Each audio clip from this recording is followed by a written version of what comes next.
ಸಮಸ್ತ ಶುದ್ಧ ಬ್ರಹ್ಮ ಸ್ವರೂಪರಲ್ಲಿ ಅನಂತ ಅನಂತ ಪ್ರಣಾಮಗಳು.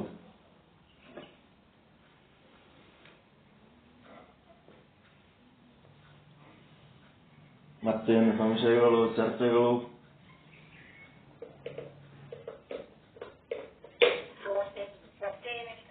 ಏನಿಲ್ರಿ. ಇನ್ನು ಮುಂದೆ ಅಧ್ಯಯನದಕ್ಕಿಂತ ಹೆಚ್ಚು ಮಹತ್ವ ಈ ಸಂಶಯಗಳು ಮತ್ತು ಚರ್ಚೆಗಳು, ಸಂದೇಹ ಸಮಾಧಾನ, ಅದಕ್ಕೆ ಮಹತ್ವ ಕೊಡಬೇಕು. ಏನಾದರೂ ವಿಚಾರಗಳು ಬರ್ತಂತಂದ್ರೆ ಚರ್ಚೆ ಮಾಡಬೇಕು, ಬಹಳ ಮುಖ್ಯ ಅದ.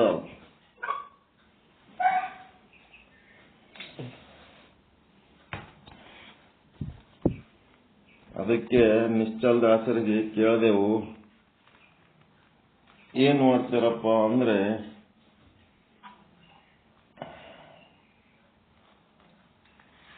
ಈ ಒಂದು ಪಂಚಕೋಶಗಳಲ್ಲಿ ಕೊನೆಯ ಕೋಶ ಆನಂದಮಯ ಕೋಶ ಅಂತ ಹೆಸರಿಟ್ಟಿರಿ. ಸತ್ ಚಿತ್ತು ಆನಂದ ನಿತ್ಯ ಪರಿಪೂರ್ಣ ನಲ್ಲಿನೂ ಆನಂದ ಅದ, ಪರಮಾತ್ಮನ ವಿಶೇಷಣಗಳು ಅದರಲ್ಲಿ ಕೂಡ ಆನಂದ ಅದ, ಮತ್ತು ಪಂಚಕೋಶಗಳಲ್ಲಿ ಆನಂದಮಯ ಕೋಶ ಅಂತ ಹೆಸರಿಟ್ಟದ್ದಕ್ಕ ಸಮಸ್ಯೆ ಆಯ್ತು. ಮತ್ತಿನ್ನೇನ್ ಮಾಡ್ಯಾರ, ಸುಷುಪ್ತಿ ಒಳಗಿರುವ ಆನಂದಕ್ಕ ಬ್ರಹ್ಮಾನಂದ ಅಂತ ಅಂದುಬಿಟ್ರು. 8 ರೀತಿ ಆನಂದಗಳನ್ನ ಡಿವೈಡ್ ಮಾಡಿ ಅದ್ರಾಗ ಬ್ರಹ್ಮಾನಂದ ಅಂತ ಒಂದು ಮಾಡಿದ್ರು. ಅದ್ಯಾವುದು? ಸುಷುಪ್ತಿ ಒಳಗಿಂದ. ಆ ಸುಷುಪ್ತಿ ಒಳಗಿನ ಆನಂದಕ್ಕೆ ಬ್ರಹ್ಮಾನಂದ ಅಂದರ ಇಲ್ರಿ. ನಿದ್ದೆ ಹತ್ತಿದಾಗ ಇದ್ದ ಆನಂದ ಬ್ರಹ್ಮಾನಂದ. ಎದಕ್ ಹಂಗ ಅಂದ್ರು ಅಂತಂದ್ರೆ ಎಲ್ಲದಕ್ಕೂ ಒಂದೊಂದು ವಿವರಣೆಗಳದಾವ. ಏನಂದ್ರ ಎಲ್ಲ ಆನಂದಗಳೇನದಾವ, ಕ್ಷಣಿಕ ಅದಾವ, ಸ್ವಲ್ಪ ಸ್ವಲ್ಪ ಹೊತ್ತಿದ್ದು ಹೋಗ್ತಾವ. ಆದ್ರೆ ಇದು ಆ ಎಲ್ಲ ಕ್ಷಣಿಕ ಆನಂದಕ್ಕಿಂತ ನಿದ್ದೆ ಹತ್ತಿದಾಗ ಇದು ಲಾಂಗ್ ಆನಂದ, ಉದ್ದ, ಬಹಳ ಉದ್ದದ. ಇದರಷ್ಟು ಆನಂದ ಎದ್ರಾಗೂ ಇಲ್ಲ. ನಿದ್ದೆ ಹತ್ತಿದಾಗ ಏನು 8 ತಾಸು ನಿದ್ದೆ ಮಾಡ್ತೀರಿ, ಆ ಆನಂದದ ಮುಂದೆ ಉಳಿದದ್ದೆಲ್ಲ ವಿಷಯಗಳ ಆನಂದಗಳು ಕ್ಷಣಿಕ. ಅದು ಸ್ವಲ್ಪ ದೀರ್ಘವಾದ ಆನಂದ ಇದ್ದದ್ದಕ್ಕೆ ಅದಕ್ಕೆ ಬ್ರಹ್ಮಾನಂದ ಅಂದ್ರು. ಎಲ್ಲ ಗದ್ದಲ ಇದ್ದವು. ಹಿಂಗಾಗಿ ಬ್ರಹ್ಮ ಅಂದ್ರೆ ದೊಡ್ಡದಂತ ಅರ್ಥದಾಗ ಹಂಗೆ ಹೇಳ್ಯಾರ. ಆದ್ರ ಸದ್ರೂಪ, ಚಿದ್ರೂಪ, ಆನಂದ ರೂಪ, ನಿತ್ಯ ರೂಪ, ಪರಿಪೂರ್ಣ ರೂಪ ಬ್ರಹ್ಮನ ಆನಂದನೇ ಬೇರೆ, ಆ ಸುಷುಪ್ತಿ ಒಳಗಿರೋ ಆನಂದ ಬೇರೆ.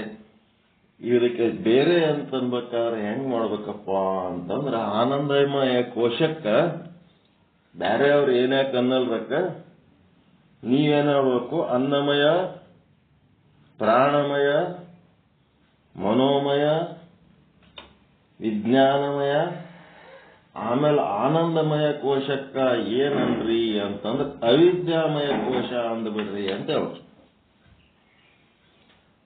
ಅನುಭವದಲ್ಲ, ಕೇವಲ ಅವಿದ್ಯೆ ಒಂದೇ ಇರ್ತದಲ್ಲ. ಅವಿದ್ಯಾಮಯ ಕೋಶ. ನಿದ್ದೆ ಹತ್ತಿದಾಗ ಬ್ರಹ್ಮಾನಂದ ಅನ್ಬೇಡ್ರಿ, ಅವಿದ್ಯೆಯ ಆನಂದ ಅಂದ್ಬಿಡ್ರಿ. ಅವಿದ್ಯೆಯ ಮೂಲಕ ಆನಂದ, ಪ್ರತಿಬಿಂಬ. ಅವಿದ್ಯೆಯಲ್ಲಿ ಆ ಬ್ರಹ್ಮನ ಪ್ರತಿಬಿಂಬ ಉಂಟಾಗಿದ್ದಕ್ಕೆ ಅಲ್ಲಿ ಅವಿದ್ಯೆಯ ಆನಂದ, ಅದಕ್ಕೆ ಅವಿದ್ಯೆಯ ಆನಂದ. ಅವಿದ್ಯಾನಂದ ಮತ್ತೆ ಅವಿದ್ಯಾಮಯ ಕೋಶ ಅಂದ್ರೆ ಅಂತಂದ್ರೆ ಈ ತೊಡಕು ಬಿಚ್ಚುಗೊತ್ತದ ಅಂತ ಹೇಳಿದ್ರು. ಒಳಗೆ ಚಿಂತನೆ ಮಾಡಿದ್ರೆ ಇದು ಉತ್ತರ ಬರ್ತದೆ. ಈ ಉತ್ತರ ಸೂಕ್ತ ಅನಿಸಿದ್ರೆ ನೀವು ಪಾಲಿಸಬಹುದು, ಇಲ್ಲ ಅಂತಂದ್ರೆ ಶಾಸ್ತ್ರೀಯವಾಗಿ ಅಲ್ಲೇನು ಹೇಳ್ತಾರೆ ಅದನ್ನೇ ಹೇಳ್ಬೇಕು. ಮುಂದೆ ಹಿಂಗೆ ಕನ್ಫ್ಯೂಸ್ ಆಗ್ತಿರ್ತದೆ.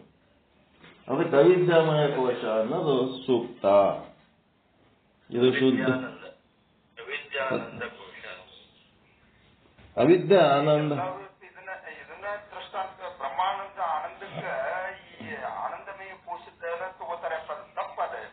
ಅದೇ ಮತ್ತೆ ಅದು ತಿಳಿಲಾರ್ದಕ್ಕೆ ತಿಳಿಸಿ ಹೇಳೋರು ಎಲ್ಲದಕ್ಕೆ.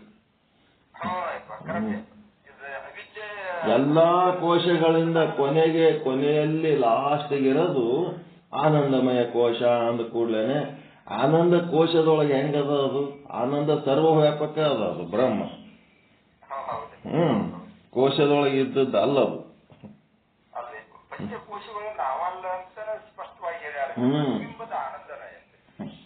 ಅಜ್ಞಾನದ ಕೋಶಗಳ ಮಧ್ಯೆ ಅಜ್ಞಾನವೆಂಬ ತೊಟ್ಟಿಲಲ್ಲಿ ಜ್ಞಾನವೆಂಬ ಶಿಶು ಮಲಗಿತ್ತು. ಅದಕ್ಕೆ ಇವು 5 ತೊಟ್ಲದವ. ಒಂದ್ರೊಳಗೊಂದು 5 ಪದರಿಂದ. ಮತ್ತೆ ಇಲ್ಲಿ ರೇಣುಕರು 5 ರೀತಿ ಅವತಾರ ಯಾಕೆ ಮಾಡಿದ್ರು ಅಂತಂದ್ರೆ, ಅಲ್ಲಿ ಆರ್ಯನ್ನರ ಆಕ್ರಮಣ, ದ್ರಾವಿಡರ ಮೇಲೆ ಆರ್ಯನ್ನರ ಆಕ್ರಮಣ ಜಾಸ್ತಿ ಆದಾಗ ಈ ದ್ರಾವಿಡರಿಗೆ ಬರೇ ದುಡಿಯೋದು ಗೊತ್ತಿತ್ತು, ಬುದ್ಧಿ ಇದ್ದಿದ್ದಿಲ್ಲ, ಅಷ್ಟೊಂದು ಶಾಣ್ಯರು ಇದ್ದಿದ್ದಿಲ್ಲ. ತತ್ವಜ್ಞಾನಿಗಳಿದ್ರು, ಅವರೊಂದು ರೀತಿ ಬೇರೆನೇ ಇದ್ರು, ಬರೇ ದುಡಿಯೋ ಆ ವರ್ಕರ್ಸ್. ಇವು ಕಮ್ಯುನಿಸ್ಟ್ ಪಕ್ಷದ ಅವರು ಓದ್ತಿರ್ತಾರೆ ನೋಡ್ರಿ, ಕೆಂಪು ಜೆಂಡಾ ಹಿಡ್ಕೊಂಡು ಸ್ಟ್ರೈಕ್ ಮಾಡ್ಲಕ್ಕ. ಒಬ್ಬರ ಮುಖದೊಳಗಿನೂ ಬ್ರಹ್ಮ ತೇಜಸ್ ಇರಲ್ಲ, ಎಲ್ಲ ಕಷ್ಟ ಜೀವಿಗಳಿರ್ತಾರೆ. ಕರ್ರಗ ಬೆವರು ಸುರಿಸಂತವ್ರು ಲೇಬರ್ಗಳು ಇರ್ತಾರಲ್ಲ, ಹಂಗದು ದ್ರಾವಿಡಿಯನ್ಸ್. ಇವ್ರಿಗೆ ಏನಂದ್ರು, ದಸ್ಯುಗಳು ಅಂತಂದ್ರು. ದಸ್ಯುಗಳು ಅಂತಂದ್ರ ಇವ್ರ ಮೇಲೆ ನಾವು ಆರಾಮ ಆಗ ಏನ್ ಮಾಡ್ಬೋದು, ಅಧಿಕಾರ ಮಾಡ್ಬೋದು, ಇವ್ರ ಮೇಲೆ ನಮ್ಮ ಕಂಟ್ರೋಲ್ ಇಟ್ಕೋಬಹುದು, ಹತೋಟಿ ಇಟ್ಕೋಬಹುದು ಅಂತೇಳಿ ದಾಸರು ಅನ್ನೋದಕ್ಕೆ ದಸ್ಯು ಅಂದ್ರು. ದಸ್ಯು ಅವರು ನಮ್ಮ ಮಾತು ಕೇಳಿದ್ರೆ ಸರಿ, ಕೇಳಲಿಲ್ಲ ಅಂತಂದ್ರೆ ಕೊಲ್ಲಿ ಬಿಡೋದು, ದಸ್ಯುಗಳನ್ನ ಕೊಲ್ಲೋದು.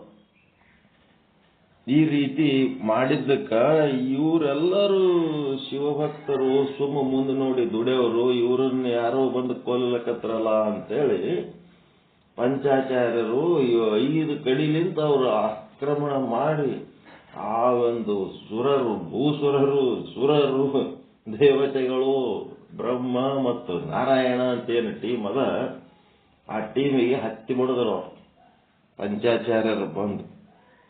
ಇವತ್ತೇನು ಶಿವಭಕ್ತರು ಉಳಿದಾರ, ಅವರೆಲ್ಲರೂ ಆ ರೇಣುಕರು ಪುಣ್ಯಲಿಂತ ಉಳಿದಾರ ಭೂಮಿ ಮೇಲೆ. ಇಲ್ಲ ಅಂತಂದ್ರ ಇದು ಇಡೀ ದೇಶ ಆರ್ಯನರ ದೇಶ ಆಗ್ತಿತ್ತು, ದ್ರಾವಿಡರ ದೇಶ ಆಗಿ ಉಳಿತಿರ್ಲಿಲ್ಲ. ಇದು ಮೂಲದಲ್ಲಿ ದ್ರಾವಿಡರ ದೇಶ, ಇದು ಭಾರತ. ಇದನ್ನ ನಾವು ತಿಳ್ಕೋಬೇಕು. ಇವತ್ತಿಗೆ ಇದೇನು ಹೋರಾಟ ನಡೆದದ, ಇದೆಲ್ಲ ದ್ರಾವಿಡ ಮತ್ತು ಆರ್ಯನರ ಹೋರಾಟನೇ ಕಂಟಿನ್ಯೂ, ಅವಾಗಿಂತ ಇವಾಗಿನ ತನಕ. ಕೆಲವೊಬ್ಬರಿಗೆ ತಿಳಿಲಾರ್ದಕ್ಕ ತಾವು ಆರ್ಯನರ ತಿಳ್ಕೊಂಡಾರ, ಆರ್ಯನರು ಸಪೋರ್ಟ್ ಮಾಡ್ತಾರೆ. ಅದಕ್ಕೆ ರೇಣುಕರ ಲೀಲೆ ದ್ರಾವಿಡರ ಕಾಲದಲ್ಲಿ ಕೂಡ ಆಗ್ಯದ. ಆ ದ್ರಾವಿಡರ ಕಾಲದ ರೇಣುಕರ ಇತಿಹಾಸ ಏನ್ ಸಿಕ್ಕದ, ಆ ರೇಣುಕರು ಎಷ್ಟು ದ್ರಾವಿಡರು ಯಾವ ಕಾಲದಾಗ ಬಂದ್ರು, ನಮ್ಮಲ್ಲಿ ನಮ್ಮ ದೇಶಕ್ಕೆ ಎಲ್ಲಿಗೆ ಬಂದ್ರು, ಯಾವ ಕಾಲದಾಗ ಬಂದ್ರು, ಅದೆಲ್ಲ ರಾತ್ರಿ ಚರ್ಚೆ ಮಾಡೋಣ. ಏನು 5000 ವರ್ಷದ ಒಳಗಿನ ಕಥೆ ಇದೆಲ್ಲ. ಆದ್ರ ಆ ವಿಭೀಷಣಗೆ ಲಿಂಗ ಕೊಟ್ಟಂತವ್ರು, ಆದ ರೇಣುಕರು ಈ ರೇಣುಕರು ಒಂದೇ ಏನು ಅಂತಂದ್ರ, ಕಾಲಾಂತರದಲ್ಲಿ ಅವರು ಬೇರೆ ಬೇರೆಯವರು ಜನ್ಮ ತಾಳಿ ಬಂದು ಅವರೆಲ್ಲರಿಗೆ ರೇಣುಕರಂತೆಯೇ ಕರೆದಾರ. ಪ್ರತಿಯೊಬ್ಬರಿಗೆ ರೇಣುಕರಂತೆ ಕರೆದಾರ. ನಮ್ಮಲ್ಲಿ ರಾಚೋಟೇಶ್ವರ ಅಂತ ನಮ್ಮ ಸೋಮವಾರಪೇಟೆ ಮಠದ ಸ್ವಾಮಿ, ಆ ಸ್ವಾಮಿಗಳ ಹೆಸರು ಮುಂದೆ ಬಂದವರಿಗೆಲ್ಲ ಅದೇ ಹೆಸರಿಟ್ಟ. ಈಗಿನವ್ರು ನೋಡ್ರಿ ಅಭಿನವ ರಾಚೋಟಿ ವೀರ ಶಿವಾಚಾರ್ಯ ಅಂತಾರೆ, ಮೊದಲಿನವರು ರಾಚೋಟಿ ವೀರ ಶಿವಾಚಾರ್ಯ, ಅವರು ರಾಚೋಟಿ ಇವರು ರಾಚೋಟಿ. ಹಿಂಗಾಗಿ ಏನಾಗ್ಬಿಟ್ಟದ, ಯಾರ ರಾಚೋಟಿ ಶಿವಾಚಾರ್ಯರು ಏನ್ ಲೀಲೆ ಮಾಡಿ ಹೋಗ್ಯಾರ, ಏನ್ ಮಾಡಿದ್ರ ಅಂತ ಹೇಳೋದೇ ಕನ್ಫ್ಯೂಸ್ ಆಗಿಬಿಡ್ತದ. ಕಾಲಘಟ್ಟದಲ್ಲಿ ಎಲ್ಲ ಒಟ್ಟು ರಾಚೋಟೇಶ್ವರದೇ ಒಂದು ಚರಿತ್ರೆ ಚಾಲು ಆಗ್ಬಿಡುತ್ತೆ, ಒಬ್ರೆ ಹಿಂಗಿರ್ತಾವ. ಅದಕ್ಕೆ ಆರ್ಯನ ಮತ್ತು ದ್ರಾವಿಡರ ಬಗ್ಗೆ ಸ್ವಲ್ಪ ಚರ್ಚೆ ನೀನ್ ಮಾಡೋದು ಸಂಜೆಗೆ ಮಾಡೋ. ಮತ್ತ ಈಗೇನಪ್ಪ ಅಂದ್ರ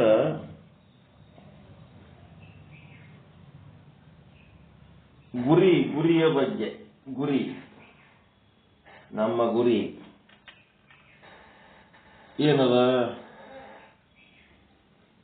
ಒಂದು ಜ್ಞಾನದ ಗುರಿ, ಇನ್ನ ಒಂದು ಅಜ್ಞಾನದ ಗುರಿ.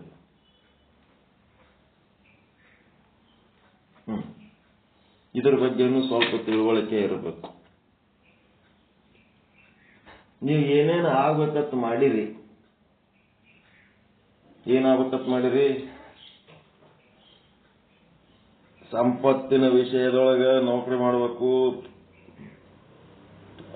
ದೊಡ್ಡ ಪದವೀಧರರಾಗಬೇಕು, ದೊಡ್ಡ ವಿದ್ಯಾವಂತರಾಗಬೇಕು, ಬುದ್ಧಿವಂತರಾಗಬೇಕು, ಶ್ರೀಮಂತರಾಗಬೇಕು, ಮತ್ತ ಈ ಕಡೆ ಸಂಬಂಧದೊಳಗ ಗಂಡ ಆಗ್ಬೇಕು, ಅಪ್ಪ ಆಗ್ಬೇಕು, ಅವ್ವ ಆಗ್ಬೇಕು, ಅಜ್ಜ ಆಗ್ಬೇಕು, ಅಜ್ಜಿ ಆಗ್ಬೇಕು, ಏನೇನೋ ಆಗ್ಬೇಕಂತಿರಲ್ಲ. ಇವೆಲ್ಲ ವಸ್ತುಕ ಏನಂತಾರ? ಭವಿತವ್ಯಗಳು. ಇವೆಲ್ಲ ಭವಿತವ್ಯದ ಗುರಿಗಳು. ಇವೆಲ್ಲ ಲೌಕಿಕ ಭೋಗದಾಗ ಇವೆಲ್ಲ ಆಗೇಬೇಕು, ಖರೆ ಇವು ಭವಿತವ್ಯಗಳು. ಈ ಭವಿತವ್ಯಗಳು ಏನಾಗಬೇಕಪ್ಪ ಅಂತಂದ್ರ ಒಂದು ಸ್ಟೇಜಿನ ತನಕ ಬೇಕಾಗ್ತಾವ, ಕೊನೆ ತನಕ ಅದೇ ಮಾಡ್ಕೊತಿರೋದಿಲ್ಲ. ಈ ಭವಿತವ್ಯಗಳನ್ನ ಏನ್ ಮಾಡ್ಬೇಕು? ಕೊನೆಗೊಳಿಸಬೇಕು. ಅವು ಏನಕ್ಕಾಗಿಲ್ಲ ಬಿಡಪ್ಪ, ನಾನೇನಾಗಬೇಕು?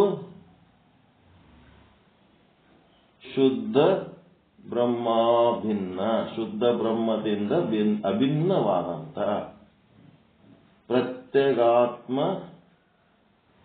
ಸ್ವರೂಪ ಭಾನಿ ಆಗಬೇಕು.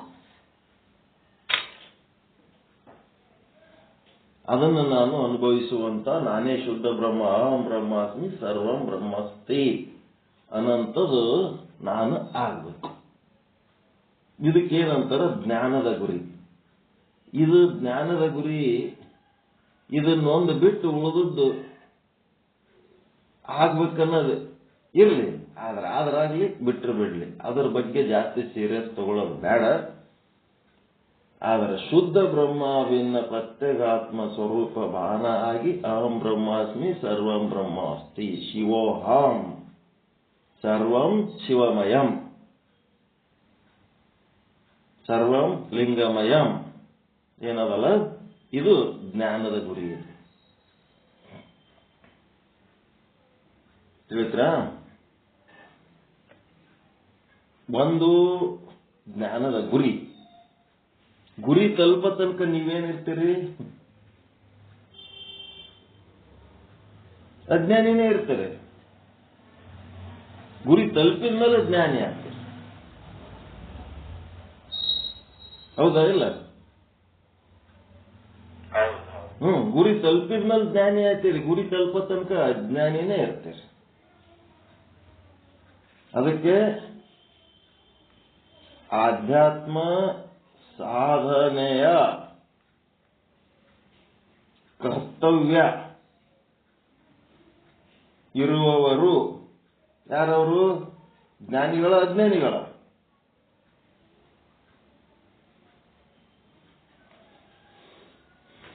ಆಧ್ಯಾತ್ಮ ಸಾಧನೆಯ ಕರ್ತವ್ಯ ಇರೋರು ಜ್ಞಾನಿಗಳ, ಅಜ್ಞಾನಿಗಳ? ಅಜ್ಞಾನಿಗಳೇ ಸಾಧನೆ ಮಾಡಿ ಜ್ಞಾನ ಅದು ಸಾಧನೆ ಮಾಡ್ಲಿಕ್ಕೆ ಕೂಡಲೇ ಜ್ಞಾನಿಗಳಂತ ತಿಳ್ಕೊಂಡ್ಬಿಟ್ಟಿರ್ತಾರ. ಇದೇ ದೊಡ್ಡ ಸಮಸ್ಯೆ. ಸಾಧಕಾವಸ್ಥೆಯಲ್ಲಿ ಅಜ್ಞಾನಿಗಳೇ. ಅಜ್ಞಾನ ಕಳ್ಕೊಳ್ಳೋದ್ರ ಸಲುವಾಗಿ ಜ್ಞಾನ ಮಾಡ್ಕೊಳಕತ್ತೀವಿ. ನೀವು ಜ್ಞಾನಿಗಳಾಗಿದ್ರಿ ಅಂತಂದ್ರ, ನೀವು ಜ್ಞಾನಿಗಳಾಗಿದ್ರಿ ಅಂತಂದ್ರೆ ಅದಕ್ಕೆ ಮಾಡ್ಬೇಕು.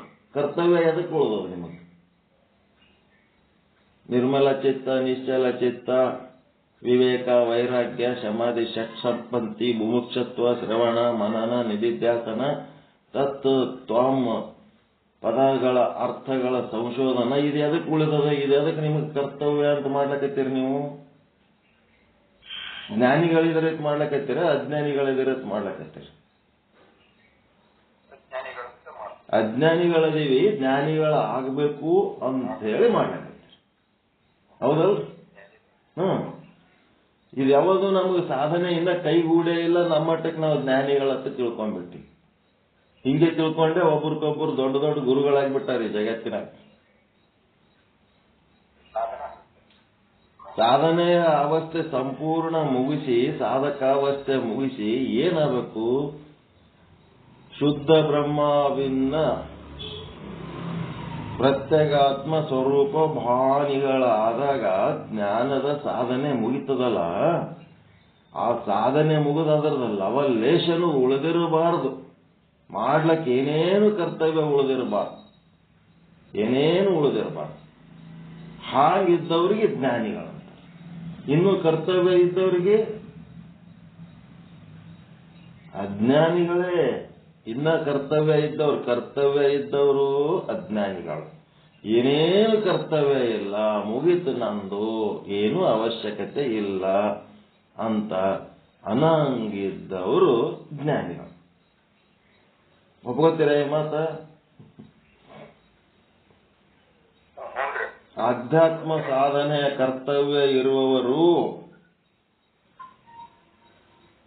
ಇನ್ನೂ ಮಾಡ್ಬೇಕ್ರಿ ಅಂತಿರ್ತಾರಲ್ಲ, ಅವ್ರು ಅಜ್ಞಾನಿಗಳೇ. ಸಾಧನೆಯ ಕರ್ತವ್ಯ ಇಲ್ಲದವರು, ಮುಗಿಸಿದವರು, ಇವರ್ಯಾರು? ಜ್ಞಾನಿಗಳು.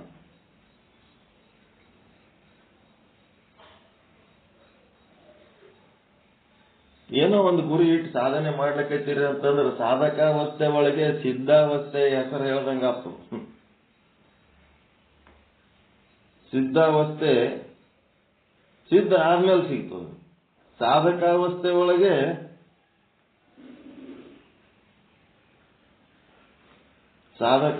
ಒಳಗೆ ಒಬ್ರಿಗೊಬ್ರು ಶರಣರೇ ಅಂತಂದ್ರೆ ಹೆಂಗ? ಶರಣಸ್ಥಳಕ್ಕೆ ಹೋಗಿ ಮುಟ್ಟಿದವರು ಶರಣರು ಅನ್ಕೋಬಹುದು.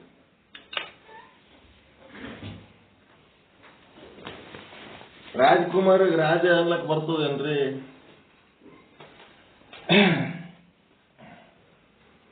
ರಾಜ್ಕುಮಾರ್ ರಾಜ ಆದ್ಮೇಲೆ ರಾಜ ಅಷ್ಟೇ.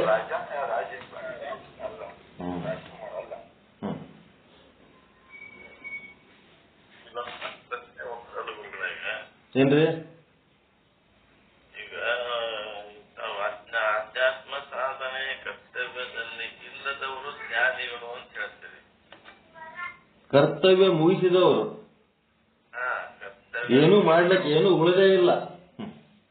ಕರ್ತವ್ಯ ಮುಗಿಸಿದವರು, ಕರ್ತವ್ಯ ಇಲ್ಲದವರು, ಕರ್ತವ್ಯ ಮುಗಿಸಿದವರು ಆದ್ರೆ ಅದೇ ಮತ್ತೆ ಕರ್ತವ್ಯ ಮುಗಿಸೋದಂದ್ರೆ ಕರ್ತವ್ಯ ಮಾಡ್ಲಿಕ್ಕೆ ಏನು ಉಳಿದಿಲ್ಲ ಅಂತ.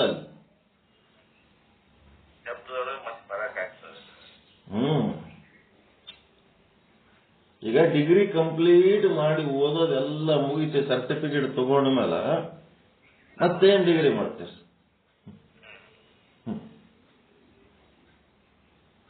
ಫೈನಲ್ ಇಯರ್ ಮುಗಿಸಲಾರದೆ ಡಿಗ್ರಿ ಅಂತ ಪದವೀಧರ ಅಂತ ಹೇಳ್ಕೊಳಕ್ ಬರ್ತದೇನು?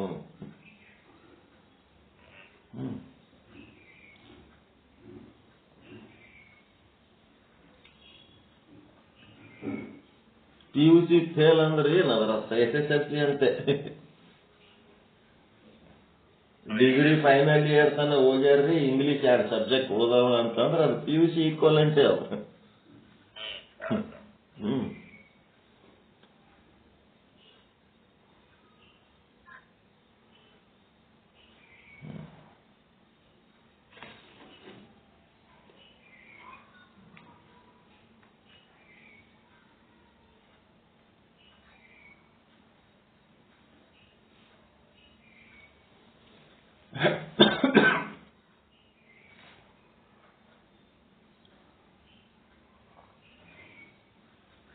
ಶ್ರೀ ವಿಚಾರ ಸಾಗರ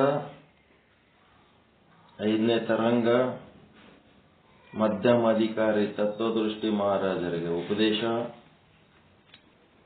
ಮತ್ತೆ 216ನೇ ವಿಷಯಾಂಕ ಭೇದವಾದದ ತಿರಸ್ಕಾರ. ಮತ್ತೆ ಎಷ್ಟನೇ ದೋಹ? 11ನೇದು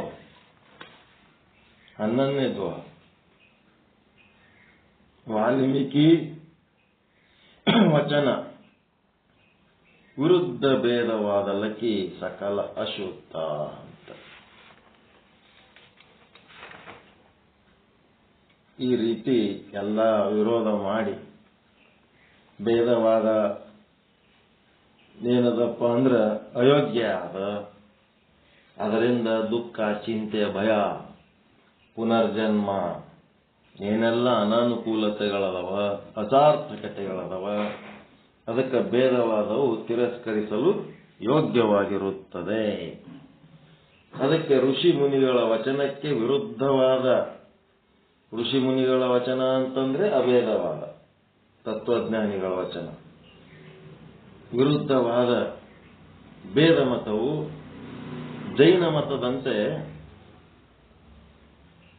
ಏನದ ಅಪ್ರಮಾಣವಾಗಿರುವುದು, ನಿಶ್ಚಯ ಅಪ್ರಮಾಣವಾಗಿರುವುದು ಎಂದು ನಿಶ್ಚಯವಿರುವುದರಿಂದ ಆಸ್ತಿಕ ಅಧಿಕಾರಿಗಳಿಗೆ ಯುಕ್ತಿಯಿಂದ ಖಂಡನ ಮಾಡುವುದಕ್ಕೂ ಕೂಡ ಅಪೇಕ್ಷೆ ಇರುವುದಿಲ್ಲ.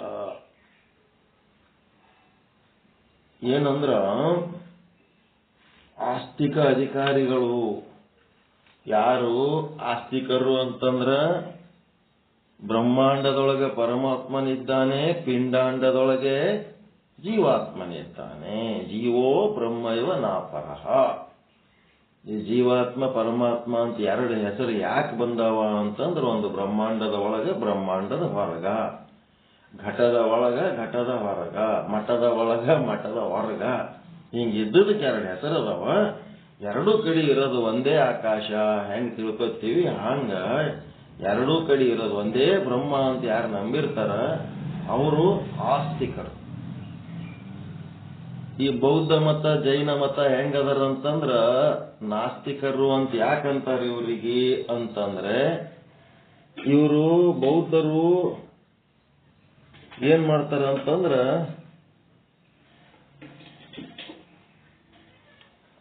ಬೌದ್ಧರು ಬ್ರಹ್ಮಾಂಡದೊಳಗ ಪರಮಾತ್ಮನೂ ಇಲ್ಲ, ಪಿಂಡಾಂಡದೊಳಗೆ ಜೀವಾತ್ಮನೂ ಇಲ್ಲ, ಇಲ್ಲದ ತಗೊಂಡು ತಲೆ ಕೇಳಿಸ್ಕೊಂಡು ಯಾಕೆ ಹೈರಾಣ ಆಗ್ತಾರೆ, ಸುಮ್ಮ ಆರಾಮಿದ್ದೋರಿ ಅಂತ ಬೌದ್ಧರದ ವಾದ. ಜೈನರ ವಾದ ಏನದ? ಅರ್ಧ ಇವರು, ಅದಕ್ಕೆ ನಿರೀಶ್ವರವಾದ ಅಂತ. ಇವ್ರಿಗೊಂದೇನೋ ಶಬ್ದ ಅದ, ಸೇಶ್ವರವಾದಿಗಳು ಏನೋ ಅಂತಾರೆ ಇವ್ರಿಗೆ. ನಿರೀಶ್ವರ, ಸೇಶ್ವರ.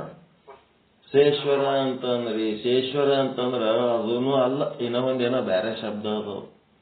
ಅದೇನ ಅಂತ ಅಲ್ಲೇನಂದ್ರ ಇವ್ರು ಏನ್ ಮಾಡ್ತಾರ, ಒಳಗಿರೋ ಆತ್ಮ ಒಂದೇ ನಂಬುತ್ತಾರ ಇವರು ಜೈನರು. ಈಗ ಹೊರಗಿರೋ ಪರಮಾತ್ಮಗೆ ನಂಬಲ್ಲ. ಇವ್ರದೊಂದು ಸಮಸ್ಯೆ. ಈ ಧರ್ಮದವ್ರು ಹಿಂಗ, ಆ ಧರ್ಮದವ್ರು ಹಾಂಗ. ಹಿಂಗಾಗಿ ಇವರಿಬ್ಬರಿಗೆ ಆಸ್ತಿಕರು ಅನ್ಲಿಕ್ಕೆ ಬರಂಗಿಲ್ಲ. ಈ ಬ್ರಹ್ಮಾಂಡ ಪಿಂಡಾಂಡ ಎರಡೂದ್ರೊಳಗೂ ಪರಮಾತ್ಮ ಅದನ ಅಂತ ತಿಳ್ಕೊಂಡ ಮೇಲೆ ಅಲ್ಲಿ ಸರ್ವಂ ಬ್ರಹ್ಮ ಅಸ್ತಿ, ಅಹಂ ಬ್ರಹ್ಮ ಅಸ್ಮಿ, ಸರ್ವಂ ಕಲ್ವಿದಂ ಬ್ರಹ್ಮ, ಲಿಂಗ ಮಧ್ಯೆ ಜಗತ್ ಸರ್ವಂ, ಸರ್ವಂ ಶಿವಮಯಂ ಶಿವೋಹಂ. ಇದೆಲ್ಲ ಎದರದಪ್ಪ ಅಂತಂದ್ರೆ ಆಸ್ತಿಕರ ಉದ್ಗಾರಗಳು. ಈ ಆಸ್ತಿಕ ಅಧಿಕಾರಿಗಳು ಏನದರ, ಏನ್ ಸಾಧನೆ ಮಾಡ್ಬೇಕಂತಾರ, ಇವರು ಖಂಡನ ಮಾಡುವುದಕ್ಕೂ ಅಪೇಕ್ಷೆ ಇರುವುದಿಲ್ಲ.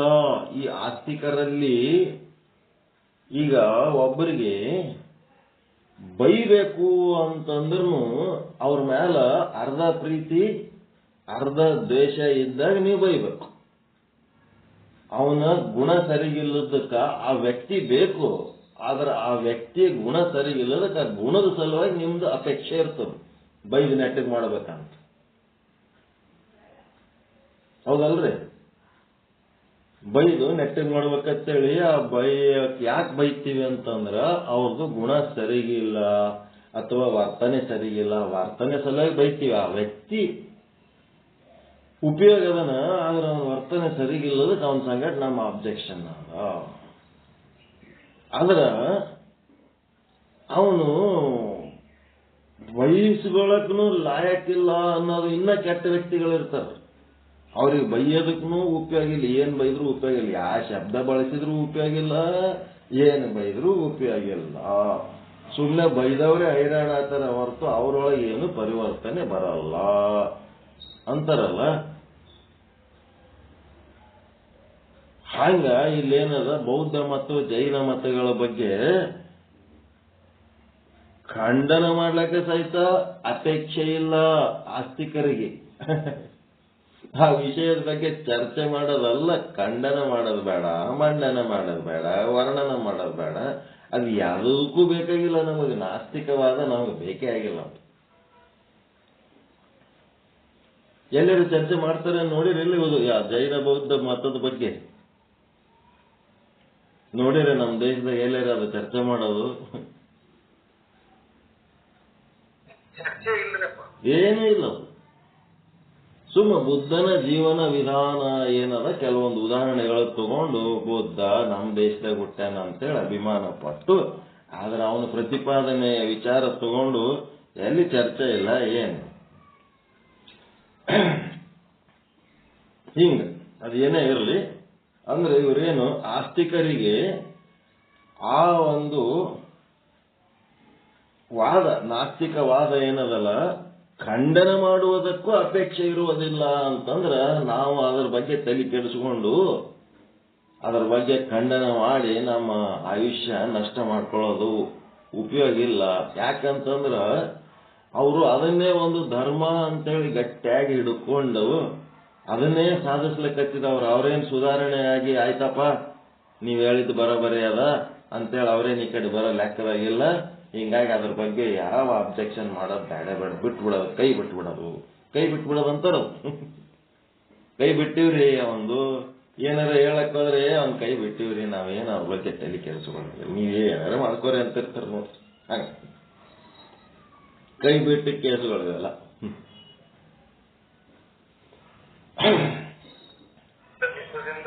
ಅದ್ವೈತ ಸಾಧನೆಗಳ ಕಡೆಗೆ ಗಮನವನ್ನು ಹರಿಸಿದವರು ಏನ್ ಮಾಡ್ತಾರ, ಅಂತಿಮ ಸತ್ಯದ ಗುರಿ ಕಡೆ ಅವರ ಇವೆಲ್ಲ ಟೈಮ್ ವೇಸ್ಟ್ ಕೆಲಸ ಹೌದಲ್ರಿ. ಸಮಯ ವ್ಯರ್ಥ ಆಗ್ತದ, ಬೇಡ.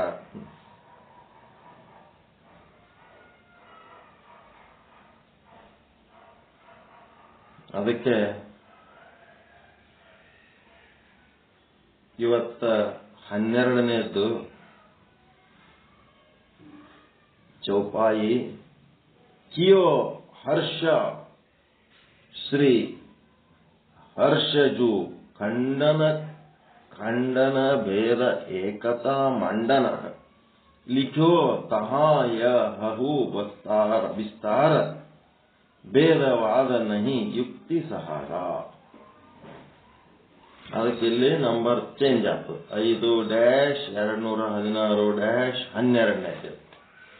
12ನೇ ವಿಷಯ ಇದಕ್ಕೆ ಬರ್ತದೆ ಚೌಪಾಯಿ. ಏನಿದ್ರ ಬಗ್ಗೆ ಟಿಪ್ಪಣಿ ಏನ್ ಬರ್ದಾರ ಪೀತಾಂಬರ್ಜಿಯವರಂದ್ರ, ಕಿಯೋ ಗ್ರಂಥ ಶ್ರೀಹರ್ಷ ಜೂ ಖಂಡನ ಭೇದ ಏಕತಾ ಮಂಡನ. ಅಂದ್ರೆ ಶ್ರೀಹರ್ಷ ಮಿಶ್ರಾಚಾರ್ಯರೆಂಬುವವರು ಸರಸ್ವತಿ ದೇವಿಯಿಂದ ಅನುಗ್ರಹಿತರಾದವರು, ಅದ್ವೈತ ಮತದಲ್ಲಿ ಪಂಡಿತರೆನಿಸಿಕೊಂಡಿದ್ದಾರೆ. ಇವರು ಖಂಡ ಖಾದ್ಯ, ಅದರ ಹೆಸರು ಖಂಡ ಖಾದ್ಯ ಎಂಬ ಗ್ರಂಥವನ್ನು ರಚಿಸಿದ್ದಾರೆ. ಖಾದ್ಯ ಅಂದರೆ ಸಿಹಿ ಪದಾರ್ಥ. ದ್ವೈತವಾದದ ಖಂಡನ ಅಂತಂದ್ರ ಅದು ಹೇಗಿರ್ತದಂದ್ರೆ ಸ್ವೀಟ್ ತಿಂದಂಗ ಅನಿಸ್ತಿರ್ತದತ್ತ ದ್ವೈತಿಗಳಿಗೆ ಬೈಯೋದು. ಖಂಡ ಖಾದ್ಯ ಅಂತ ಹೆಸರಿಟ್ಬಿಟ್ಟಾರಂತವ. ದ್ವೈತಿಗಳಿಗೆ ಬೈದ್ರ ಒಂಥರ ಖುಷಿ ಆಗ್ತದಲ್ಲ, ಅದಕ್ಕೆ ಖಂಡ ಖಾದ್ಯ, ತಿನ್ನಂತ ಪದಾರ್ಥ, ತಿಂದು ಖುಷಿ ಪಡೋದು, ಸ್ವೀಟ್ ತಿಂದಂಗ ಸಿಹಿ ಪದಾರ್ಥಗಳು ತಿಂದ್ರೆ ಖುಷಿ ಹೆಂಗಾಗ್ತದ ಹಂಗ ದ್ವೈತವಾದದ ಖಂಡನದ ಸುಖ ಆನಂದವನ್ನು ಉಂಟು ಮಾಡುವ ವಿಚಾರಗಳು ಈ ಗ್ರಂಥದಲ್ಲಿವೆ. ಒಬ್ಬರಿಗೆ ಬೈದಕ್ಕೆ, ಈಗ ನೀವು ಒಬ್ಬರಿಗೆ ಬೈಬೇಕಾದ್ರೆ ನಿಮಗೆ ತಾಪ ಆಗ್ತದಿಲ್ಲ, ನೀವು ತಾಪ ಮಾಡ್ಕೊಂಡು ಬೈತೀರ ಇಲ್ಲ, ಯಾರಿಗಾರ ಬೈಬೇಕಾದ್ರೆ ನೀವು ಸಂಕಟ ಪಟ್ಟು ಬೈತಿರ್ತೀರಿ. ಇಲ್ಲಿ ಏನದ ಅಂತಂದ್ರ ದ್ವೈತಿಗಳಿಗೆ ಬೈಯಾಗ ನಿಮ್ಗೆ ಹೆಂಗ ಅನಿಸ್ತಿರ್ತದಂದ್ರ ಸ್ವೀಟ್ ತಿಂದಂಗೆ ಖುಷಿ ಆಗ್ತಿರ್ತದ ಅಂತ. ಅವ್ರಿಗೆ ಬೈದು ನಿಮಗೆ ನೀವು ಖುಷಿ ಪಡ್ಬೇಕು, ಅವ್ರಿಗೆ ಬೈದು ನೀವು ದುಃಖ ಪಟ್ಟ ರೂಪಾಯಿ ಏನವು. ನೀವು ಆನಂದ ಸ್ವರೂಪರು, ನೀವ್ಯಾಕೆ ತ್ರಾಸ ಮಾಡ್ಕೋಬೇಕು ಇನ್ನೊಬ್ರು ಮಾಡೋ ತಪ್ಪಿ. ಅದಕ್ಕೆ ನೀವು ಆನಂದವಾಗಿದ್ದು ಇನ್ನೊಬ್ಬರಿಗೆ ಬೈಯಂಥದ್ದು ಒಂದು ಟೆಕ್ನಿಕ್ ಅದ. ಅದರೊಳಗೆ ಖಂಡನ ಖಂಡ ಖಾದ್ಯ. ಈ ದೋಹದ ಅರ್ಥ ಏನಪ್ಪಾ ಅಂತಂದ್ರೆ, ಶ್ರೀಹರ್ಷ ಮಿಶ್ರಾಚಾರ್ಯರು ಯಾವ ಖಂಡನ ಖಂಡ ಖಾದ್ಯ ನಾಮಕ ಗ್ರಂಥವನ್ನು ರಚಿಸಿರುವರೋ ಆ ಗ್ರಂಥದಲ್ಲಿ ಖಂಡನ ಭೇದ, ಭೇದವಾದದ ಖಂಡನ, ಖಂಡನ ಭೇದ ಅಂದ್ರೆ ಭೇದವಾದದ ಖಂಡನ ಮತ್ತು ಏಕತಾ ಮಂಡನ, ಖಂಡನ ಭೇದ ಏಕತಾ ಮಂಡನ ಅಂತೇಳಿ ಎರಡನೇ ಸಾಲದಲ್ಲ. ಅದೇ ಅಂದ್ರೆ ಏಕತಾ ಮಂಡನ ಅಂದ್ರೆ ಅಭೇದವಾದದ ಮಂಡನ. ಏನಾಯ್ತು?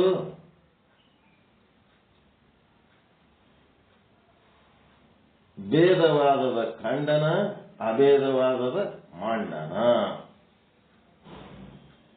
ಈ ಪ್ರಮಾಣಗಳ ದ್ವಾರ ಸಿದ್ಧ ಮಾಡಿ, ಎಲ್ಲಾ ಪ್ರಮಾಣಗಳ ಕೊಟ್ಟಾರ, ಅದಕ್ಕೆಲ್ಲ ಆಧಾರಗಳ ಕೊಟ್ಟು ಸಿದ್ಧ ಮಾಡಿ ಬಹು ವಿಸ್ತಾರ ಲಿಖಿ ಅಂದ್ರೆ ಬಹಳ ವಿಸ್ತಾರವಾಗಿ ಬರ್ತಾರ ಅವರು. ಒಬ್ಬರೇ ಅವ್ರ ಹೆಸರು ಹೇಳ್ತಾರೆ ಅನ್ರಿ ಜಗತ್ನಾಗ, ಅಂತವ್ರ ಹೆಸರುಗಳು ಎಲ್ಲರೇ ಒಬ್ಬರೇ. ಶ್ರೀಹರ್ಷ ಮಿಶ್ರ ಬರೇ ಶಂಕರಾಚಾರ್ಯ ಬಿಟ್ರೆ ಮತ್ತೊಂದು ಯಾವ ಹೇಳೋದಿಲ್ಲ. ಅದ್ವೈತ ಅಂದ್ರೆ ಶಂಕರಾಚಾರ್ಯ. ಇವರೆಲ್ಲ ಪರಿಚಯ ಯಾರ್ಲಿಂತ ಆಗ್ಲಕತ್ತಾರ ನಮಗ? ನಿಶ್ಚಲ್ದಾಸರಿಂದ. ಆ ಗ್ರಂಥ ಸಿಕ್ತಂದ್ರೆ ಹುಡುಕ್ಬೇಕು, ಬರ್ಕೋಬೇಕಿದು. ಖಂಡನ ಖಂಡ ಖಾದ್ಯ. ಶ್ರೀಹರ್ಷ ಮಿಶ್ರಾಚಾರ್ಯರ ಖಂಡನ ಖಂಡ ಖಾದ್ಯ. ಇಲ್ಲೇನದಪ್ಪ ಅಂತಂದ್ರೆ, ಖಂಡನ ಭೇದ ಅಂತಂದ್ರೆ ಭೇದವಾದದ ಖಂಡನ, ಏಕತಾ ಮಂಡನ ಅಂತಂದ್ರೆ ಅಭೇದವಾದದ ಮಂಡನ ಬಹು ವಿಸ್ತಾರವಾಗಿ. ಲಿಖ್ಯೋ ತಹ ಯಹವು ಬಹು ವಿಸ್ತಾರ. ತಹಾಯ ಹವು, ಹವು ಅಲ್ಲ ಬಹು ಅಲ್ಲ. ತಹಾಯ ಲಿಖ್ಯೋ ತಹಾಯ ಏನ್ ಮಾಡ್ಯಾರ? ಬರದಾರ ಹೆಂಗ? ಬಹು ವಿಸ್ತಾರ, ಬಹಳ ವಿಸ್ತಾರವಾಗಿ ಬರ್ತಾರ. ಭೇದವಾದ ನಹಿ ಯುಕ್ತಿ ಸಹಾರ. ಭೇದವಾದ ಏನಂದ್ರೆ ಯುಕ್ತಿ ಅಂದ್ರೆ ತರ್ಕದ ಬಲವನ್ನ ಸಹ ಮಾಡದೇ ಅಸಿದ್ಧಿ ಆಗುತ್ತದೆ. ಭೇದವಾದಕ್ಕ ತರ್ಕ ಮಾಡದೇ ಬೇಡ. ಒಂದ್ ಯಾವ್ದಾರೆ ತರ್ಕ ಕುಸ್ತಿ ಆಡ್ಲಾರ್ದೆ ನೆಲಕ್ಕೆ ಬೀಳೋದು ಭೇದವಾದ. ಅದು ಹೇಳ್ತಾನೋ, ಭೇದವಾದ ನಹಿ ಯುಕ್ತಿ ಸಹಾರ. ಪ್ರಯತ್ನ ಮಾಡದೇ ಬೇಕಾಗಿಲ್ಲ ಅದು. ಈಗ ಹೊಡಿಲಾರ್ದೆ ಬಡಿಲಾರ್ದೆ ಹೇಳಿದ್ದು ಕೇಳ್ತಾರಲ್ಲ, ಹಂಗ ಹೊಡೆದು ಬಡದು ಬಡಿಸ್ಕೊಂಡು ಹೇಳಿಸ್ಕೊಂಡು ಕೇಳೋರು ಬೇರೆ, ಹೊಡಿಲಾರ್ದೆ ಬಡಿಲಾರ್ದೆ ಕೇಳ್ತಾರ ನೋಡ್ರಿ ಮಾತ. ನಾ ಏನು ಅಂದೇ ಇಲ್ಲ, ನೀನ್ ಯಾಕೆ ಹಿಂಗ್ ಮಾಡ್ಲಕತ್ತಿದೀನ, ನಾ ಬೈದ್ಮೇಲೆ ನೀ ಮಾಡ್ಬೇಕಂತಿರ್ತಾರ, ಅಷ್ಟು ಸರಳ ಇರ್ತಾರಲ್ಲ. ಹಂಗಿದು ಏನದ ಭೇದವಾದ ಅಂದ್ರೆ ತರ್ಕದ ಬಲವನ್ನೂ ಸಹ ಅದಕ್ಕೆ ಸಹನೆ ಮಾಡದೆ ಅಸಿದ್ಧಿ ಆಗುತ್ತದೆ. ತರ್ಕ ಮಾಡೋ ಅವಶ್ಯಕತೆನೇ ಇಲ್ಲ. ಅಭೇದವಾದದ ತರ್ಕ ಚಾಲು ಆಯ್ತು ಅಂದ್ರೆ ಭೇದವಾದ ಓಡಿಬಿಡ್ತು. ಅದೇನು ಎದುರು ಬಂದು ನಿಂತು ಅಭೇದವಾದಕ್ಕೆ ಎದುರು ನಿಂತು ನಾನೇ ಸತ್ಯ ಅಂತ ಹೇಳಿ ಒಂಥರ ತನ್ನ ಧೈರ್ಯ ತೋರಿಸಂಥದ್ದು ಇಲ್ಲ. ಅದ್ರಾಗ ಅಂತ ಶಕ್ತಿ ಅದಕ್ಕೆ ಇಲ್ಲ ಅನ್ನಂತ ಮಾತು ಹೇಳ್ತಾರೆ.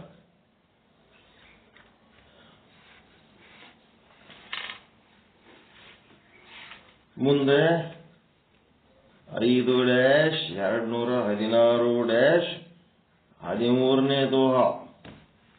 13ನೇ ದೋಹ ಏನ್ ಹೇಳ್ತಾರ ಅವ್ರು? ಮತ್ತ ಏನಪ್ಪ ಅದು ಭೇದವಾದ ಅದ ಕರೆ. ಈ ಕೆಲವೊಂದು ಇರ್ತಾವ ನೋಡ್ರಿ, ಗಿಡಗಳು ಮರಗಳು,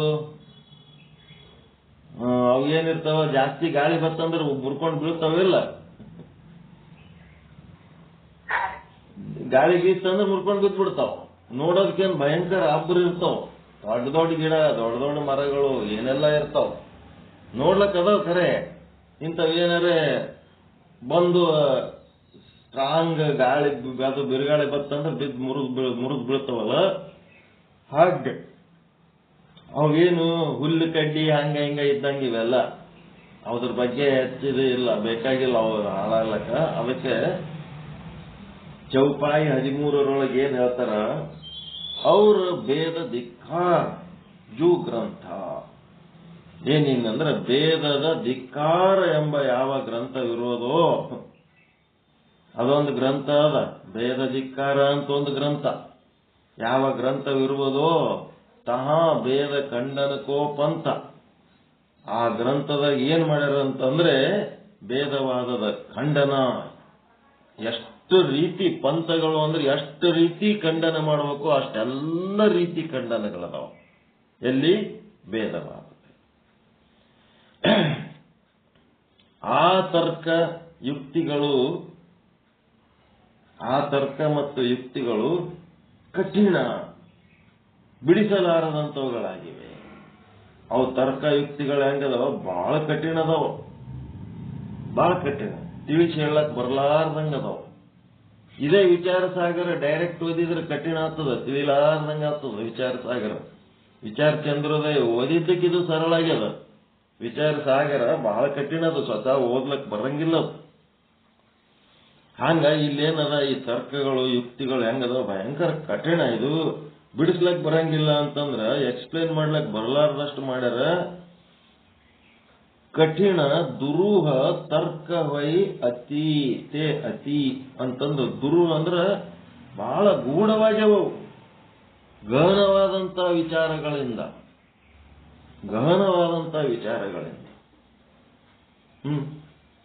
ಕೂಡ್ಯಾವೆ, ಗಹನವಾದ ವಿಚಾರಗಳಿಂದ ಕೂಡ್ಯಾವೆ.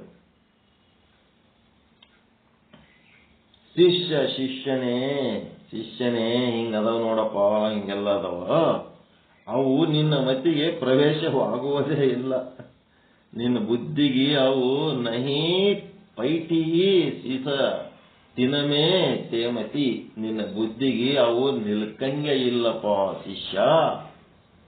ಅದಕ್ಕೆ ಶ್ರೀಹರ್ಷ ಮಿಶ್ರಾಚಾರ್ಯರು ರಚಿಸಿದ ಖಂಡನ ಖಾದ್ಯ ಗ್ರಂಥಗಳಲ್ಲಿ ತುಂಬಾ ಕಠಿಣವಾದ ಯುಕ್ತಿಗಳಿದ್ದಾವೆ. ಅದನ್ನ ತಿಳಿಯಲು ಬಹಳ ದೊಡ್ಡ ಬುದ್ಧಿವಂತರಿಗೆ ಮಾತ್ರ ಸಾಧ್ಯವೇ ವಿನಃ ಸಾಮಾನ್ಯರಿಂದ ಅದು ಸಾಧ್ಯವಿಲ್ಲ. ಈ ಭೇದ ಧಿಕ್ಕಾರ ಅಂತ ಒಂದು ಗ್ರಂಥ ಬರೆದಾರ, ಅದು ಇವ್ರ ಹೆಂಗ ವಿಚಾರ ಸಾಗರ ಮತ್ತೆ ವೃತ್ತಿ ಪ್ರಭಾಕರ ಹಂಗ ಬರೆದಾರ. ಹಂಗೇನದ, ವಿಚಾರ ಸಾಗರ ಓದಿದವರಿಗೆ ಏನು ಅಂತ ಪರಿ ನಮಗ ಭಾರಿ ಏನೋ ತಿಳ್ಕೊಂಡಂಗ ಅನಿಸ್ಲಿಲ್ಲ ಅಂತಂದ್ರ ಸ್ವಲ್ಪ ವೃತ್ತಿ ಪ್ರಭಾಕರ ಕಡೆ ಬರ್ರಪ್ಪ ಅಂತ, ಅವಾಗ ನಿಮಗ್ ಗೊತ್ತಾಗ್ತದ. ನಿಮಗ್ ಬರೋಬ್ಬರಿ ಯೋಗ್ಯವಾದ ಕುಸ್ತಿ ಹಿಡಿಲಕ್ಕ ಅದು ಸರಿಯಾಗದ. ಹಂಗ ಇವ್ರೇನ್ ಮಾಡ್ಯಾರ, ಖಂಡನ ಖಾದ್ಯ ಖಂಡ ಈ ಗ್ರಂಥ ಬರೆದಾರ. ಈ ಗ್ರಂಥದೊಳಗಿನ ವಿಷಯಗಳು ಜನರಲ್ ಆಗಿ ತಿಳಿಬಹುದು, ಆದ್ರೆ ಇನ್ನೂ ಒಂದು ಗ್ರಂಥ ಬರೆದಾರ ಭೇದ ಧಿಕ್ಕಾರ ಅಂತ. ಅದರೊಳಗಂತೂ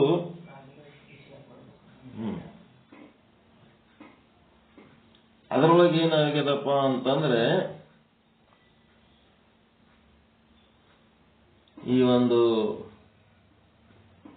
ಭೇದ ಧಿಕ್ಕಾರ ಅಂತ ಏನು ಗ್ರಂಥದ, ಇದು ವೃತ್ತಿ ಪ್ರಭಾಕರ ಇದ್ದಂಗೆ ಭಯಂಕರ ಸ್ಟ್ರಾಂಗ್ ಅದ, ಬಹಳ ಕಷ್ಟ ಆಗಿದೆ ತಿಳ್ಕೊಳ್ಳೋದು.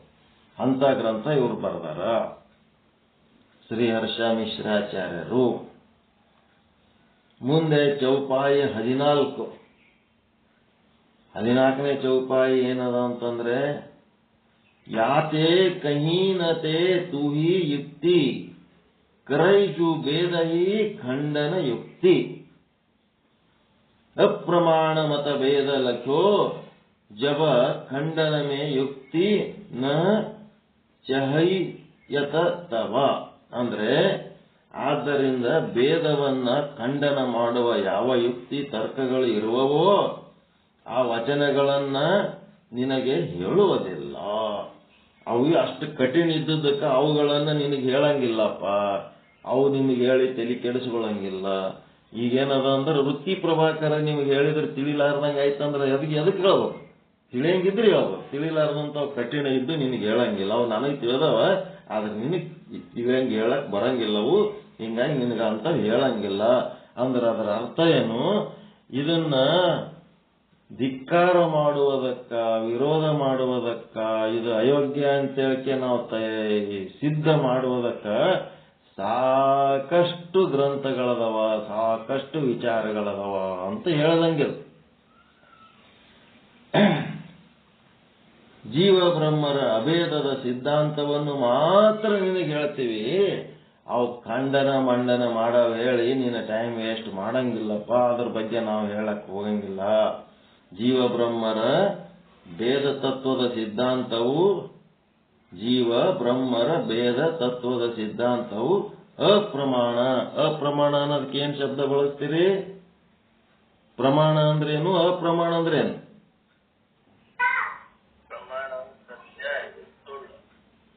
ಪ್ರಮಾಣ ಅಂದ್ರೆ ಸತ್ಯ, ಅಪ್ರಮಾಣ ಅಂದ್ರೆ ಸುಳ್ಳ. ಮತ್ತೇನ?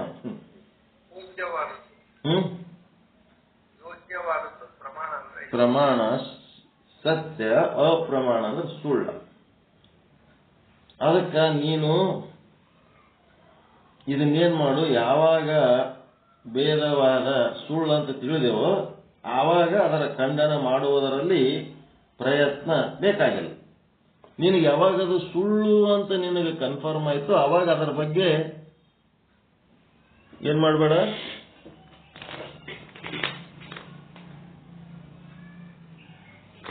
ಸುಳ್ಳು ಅಂತ ಕನ್ಫರ್ಮ್ ಆಯ್ತು ಅಂತಂದ್ರೆ ಅದ್ರ ಬಗ್ಗೆ ನೀನು ತರ್ಕ ಮಾಡಕ್ಕ, ಅದ್ರ ಗೊಡವಿಗೆ ಹೋಗ್ಲಕ್ ಹೋಗಬೇಡ. ಅದನ್ನ ಖಂಡನ ಮಾಡುವುದಕ್ಕ ಅದ್ರ ಗೊಡವಿಗೆ ಹೋಗ್ಲಕ್ ಹೋಗಬೇಡ. ಅಲ್ಲೇನು ಅರ್ಥ ಇಲ್ಲ ಅಂತ ಗೊತ್ತಾದ್ಮೇಲೆ ನೀನು ಅದ್ರ ಗೊಡವಿಗೆ ಹೋಗಬೇಡ ಅಂತ ಅಷ್ಟೇ. ಅಪ್ರಮಾಣ ಜೀವ ಬ್ರಹ್ಮರ ಭೇದತ್ವವು, ಈ ಭೇದತ್ವದ ಸಿದ್ಧಾಂತವು ಅಪ್ರಮಾಣ ಎಂದು ನಿನಗೆ ಯಾವಾಗ ತಿಳಿಯುವೆಯೋ ಆವಾಗ ಅದರ ಖಂಡನ ಮಾಡುವುದರಲ್ಲಿ ಪ್ರಯತ್ನ ಅಥವಾ ತರ್ಕ ಯುಕ್ತಿ ಏನು ಬೇಕಾಗಿಲ್ಲ. ಮುಗೀತು, ಸುಳ್ಳತ್ತಿ ತಿಳ್ಕೊಂಡ್ಬಿಟ್ಟು ಬಿಡೋದಷ್ಟೇ. ಹೆಂಗಪ್ಪ ಅಂತಂದ್ರೆ, ವೈರಿ ಜೀವಂತಿರೋ ತನಕ ಗುದ್ದಾಡ್ತೀರಿ. ವೈರಿ ಜೀವಂತಿರೋ ತನಕ ಗುದ್ದಾಡ್ತೀರಿ. ನಿಮ್ ಸಂಗಟ ಒಬ್ಬ ವೈರಿ ಅದನ್ನ ಎಲ್ಲಿ ತನಕ ಗುದ್ದಾಡ್ತೀರಿ? ಅವ ಜೀವಂತಿರೋ ತನಕ ಗುದ್ದಾಡ್ತೀರಿ. ಅವ ಸತ್ತ ಮೇಲೆ ಅವನಿಗೇನ್ ಬಡಗಿ ತಗೊಂಡು ಹೊಡಿತೀರೇನು? ವೈರಿಯ ಹೆಣಕ್ಕ ನೀವು ಬಡಗಿ ತಗೊಂಡು ಹೊಡೆದಂಗ ಅಂತ ಹೇಳಕತ್ತಾರೆ ಈಗ ಅವ್ರು. ಭೇದವಾದದ ಮೇಲ ನೀವು ಸಿಟ್ಟದ ಅಂತೇಳಿ ಭೇದವಾದ ಜಗತ್ತಿಗೆ ಮಾಹಿತಿ ತಪ್ಪು ಕೊಟ್ಟು ಜನರಿಗೆ ದಾರಿ ತಪ್ಪಿಸ್ತದ ಅಂತೇಳಿ ತಿಳಿದ ಮೇಲೆ ಅದ್ರ ಸಂಗಟ ಗುದ್ದಾಡ್ತೀರಿ. ಅದು ಸುಳ್ಳ ಅಂತ ನಿಮಗೆ ತಿಳಿದ ಮೇಲೆ ನಿನಗೆ ಯಾವಾಗ ಅದು ಸುಳ್ಳು ಅಂತ ತಿಳಿತದ ಆವಾಗ ಏನಾಯ್ತು? ವೈರಿ ಸತ್ತ ಅಂತ ನಿಮ್ಮೊಳಗೆ. ಅವ ವೈರಿ ಸತ್ತ ಮೇಲೆ ಅವನಿಗೆ ಬಡಗಿ ತಗೊಂಡು ಹೊಡೆಯೋದು ಏನಿರ್ತದ? ಅಹಂ ಬ್ರಹ್ಮಾಸ್ಮಿ ಸರ್ವಂ ಬ್ರಹ್ಮಾಸ್ಮಿ ಅಂತ ನೀನು ದಾರಿ ನೀ ನೋಡ್ಕೊಂಡು ಹೋಗ್ಬಿಡು ಹೊರತು ಭೇದವಾದದ್ದು ನೀನು ಖಂಡನ ಮಾಡ್ಲಕ್ಕೆ ಹೋಗಿ ನಿನ್ ಟೈಮ್ ವೇಸ್ಟ್ ಮಾಡ್ಕೊಳಕ್ ಹೋಗಬೇಡ. ವೈರಿಯರ ಸತ್ತ ಹೆಣಕ್ಕೆ ಬಡಗಿ ತಗೊಂಡು ಹೊಡೆದಂತೆ ಭೇದವಾದದ ಬಗ್ಗೆ ನೀ ಮಾತನಾಡಿದಿ, ತಲೆ ಕೆಡಿಸ್ಕೊಂಡಿ, ಎದರ ಅದ್ರ ಬಗ್ಗೆ ಬಾರದಿ ಓದಿದಿ ಅಂತಂದ್ರೆ ಎಂತ ಏನ್ರಿ? ಸತ್ತ ಹೆಣಕ್ಕೆ ಬಡಿಯ ಅವಶ್ಯಕತೆ ಇಲ್ಲ. ವೈರಿಯ ಸತ್ತ ಹೆಣಕ್ಕೆ ಬಡಿಗೆಯಿಂದ ಹೊಡೆಯುವ ಅವಶ್ಯಕತೆ ಹೇಗೆ ಇರುವುದಿಲ್ಲವೋ ಅದೇ ರೀತಿ ಈ ಭೇದವಾದ ನಿನಗೊಮ್ಮ ಸುಳ್ಳು ಅಂತ ತಿಳ್ಕೊಂಡ ಅದನ್ನ ನೀನು ಮಿಥ್ಯೆ ಮಾಡ್ಕೊಂಡ್ಬಿಟ್ಟಿ, ನಿಶ್ಚಯ ಜ್ಞಾನ ಮಾಡ್ಕೊಂಡೆ ಅಂದ್ರೆ ಅದ್ರ ಬಗ್ಗೆ ನೀ ತಲೆ ಕೆಡಿಸ್ಕೊಳ್ಳೋದು ಬೇಕಾಗಿಲ್ಲ. ವೇದ ವಚನಗಳಿಗೂ ಕೂಡ ಭೇದ ಮತವು ವಿರುದ್ಧವಿರುತ್ತದೆ. ಈ ವೇದ ವೇದಗಳಲ್ಲಿ ಏನದವ ಅವುಗಳಿಗೂ ಇದು ವೇದ ವಿರುದ್ಧನೇ ಅದ. ಈಗ ವೇದಗಳಿಗೆ ಬಂದರು. ಈಗೇನ್ ಮಾಡಿದ್ರು? ವೇದಗಳಿಗೆ ಬಂದರು. ಅದು ಭೇದ ಅಭೇದ ಚರ್ಚೆ ಮಾಡೋದು ಬಿಟ್ಟು ವೇದಗಳಿಗೆ ಬಂದರು. ಮೊದಲು ವಾಲ್ಮೀಕಿ ಋಷಿಯ ಪ್ರಮಾಣ ಕೊಟ್ರು, ನಂತರ ವ್ಯಾಸ ಮಹರ್ಷಿದ್ ಕೊಟ್ರು, ಆಮೇಲೆ ಶ್ರೀಹರ್ಷ ಮಿಶ್ರಾಚಾರ್ಯರ ಖಂಡ ಖಾದ್ಯ ಪ್ರಮಾಣ ಕೊಟ್ರು. ಈಗೇನ್ ಮಾಡ್ಯಾರ? ವೇದಗಳಿಗೆ ಬಂದಾರ. ಈಗ ವೇದಗಳು ಕೂಡ ಭೇದವಾದವನ್ನ ಖಂಡನ ಮಾಡಿರುತ್ತವೆ ಎಂದು ಹೇಳುವವರಿದ್ದಾರೆ. ವೇದ ವೇದ ಅಂತ ಬಾಯಿಲೆ ಹೇಳ್ತಾರ, ಒಳಗ ಭೇದ ಭಾವ ಮಾಡ್ತಿರ್ತಾರೆ. ಅದು ತಪ್ಪಾಗ್ತದೆ. ವೇದ ಅಂತಂದ್ರ ಜ್ಞಾನ, ಜ್ಞಾನ ಅಂದ್ರೆ ಏನದ? ವೇದ ಅಂದ್ರೆ ಜ್ಞಾನ, ಜ್ಞಾನ ಅಂದ್ರೆ ಅಭೇದ, ಮತ್ತೆ ಏನಿಲ್ಲ. ಭೇದವೇ ಅಜ್ಞಾನ, ಅಭೇದವೇ ಜ್ಞಾನ. ಇಷ್ಟು ತಿಳ್ಕೊಂಡ್ಬಿಡ್ರಿ. ಚೌಪಾಯಿ 15 5-216 15ನೇ ಚೌಪಾಯಿ ಏನಂತಾನ? ಭೇದ ಪ್ರತೀತಿ ಮಹಾದುಃಖದಾತ ಯಮ ಕಠಮೇ ಯಹ ಧೀರತ ತಾತ ಯಾತೆ ಭೇದವಾದ ಚಿತ್ತತ್ಯಾಗವು ಇಕ ಅದ್ವೈತವಾದ ಅನುರಾಗವು ಅಂತ. ವೇದಗಳಲ್ಲಿ ಈ ಅದ್ವೈತವನ್ನ ಹೆಂಗ ಖಂಡನ ಆಗ್ಯದಂತಂದ್ರ, ಕಠೋಪನಿಷತ್ತಿನಲ್ಲಿ ನಚಿಕೇತನಿಗೆ ಯಮಧರ್ಮರಾಜನು ಹೇಳುವ ಮಾತು ಜೀವ ಬ್ರಹ್ಮರ ಭೇದ ಜ್ಞಾನವನ್ನ ತ್ಯಾಗ ಮಾಡಬೇಕು ಅಂತ ಕೂಗಿ ಕೂಗಿ ಹೇಳಿದ್ದಾನೆ. ಜೀವ ಬ್ರಹ್ಮರ ಕಠಮೆ ಅಂದ್ರೆ ಕಠೋಪನಿಷತ್ತಿನಲ್ಲಿ ಜೀವ ಬ್ರಹ್ಮರ ಭೇದವನ್ನ ತ್ಯಾಗ ಮಾಡು, ನನಗೆ ಬ್ರಹ್ಮಜ್ಞಾನ ಬೇಕು ಅಂತ ಕೇಳಿದಾಗ ಇವನೇನ್ ಹೇಳ್ತಾನೆ? ಜೀವ ಬ್ರಹ್ಮರೊಳಗೆಂದು ಭೇದ ತ್ಯಾಗ ಮಾಡಿಬಿಡು ಅಂತೇಳಿ ಯಮಧರ್ಮ ಕೂಗಿ ಕೂಗಿ ಹೇಳಿದ್ದಾನೆ. ಜೀವ ಬ್ರಹ್ಮರ ಭೇದ ಜ್ಞಾನವು ಮಹಾ ದುಃಖವನ್ನು ಕೊಡುವಂತಹದ್ದು. ಇದು ಬಹಳ ದುಃಖ ಕೊಡ್ತದಪ್ಪ. ಭೇದ ಪ್ರತೀತಿ ಮಹಾ ದುಃಖದಾತ, ದುಃಖ ಕೊಡ್ತದಿದು. ಯಮ ಕಟಮೆ ಯಹ ತೀರತ ತಾತ, ಯಮಧರ್ಮ ಜೋರು ಕೂಗಿ ಕೂಗಿ ಉದ್ಗಾರ ಮಾಡ್ಯಾನ. ಇದು ಬಹಳ ದುಃಖದಾಯಕ ಆದಪ್ಪ ಭೇದವಾದ, ಇದನ್ನ ನೀನು ತ್ಯಾಗ ಮಾಡು ಅಂತ ಹೇಳ್ಯಾನ.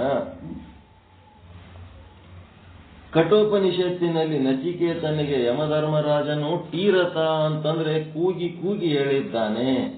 ಆದ್ದರಿಂದ ನಿನ್ನ ಚಿತ್ತದಲ್ಲಿರುವ ಜೀವ ಬ್ರಹ್ಮರ ಭೇದದ ಜ್ಞಾನವನ್ನ ತ್ಯಾಗ ಮಾಡು. ಇಕ ಕೇವಲ ಜೀವ ಬ್ರಹ್ಮರ ಅದ್ವೈತವಾದ ಅಭೇದವನ್ನೇ ಪ್ರೀತಿಸು, ಅಭೇದವನ್ನ ಪ್ರೀತಿಸು, ಅಭೇದವನ್ನೇ ಉಳಿಸಿಕೊಂಡು ಬೆಳೆಸುವ. ಆದರೆ ಈ ಒಂದು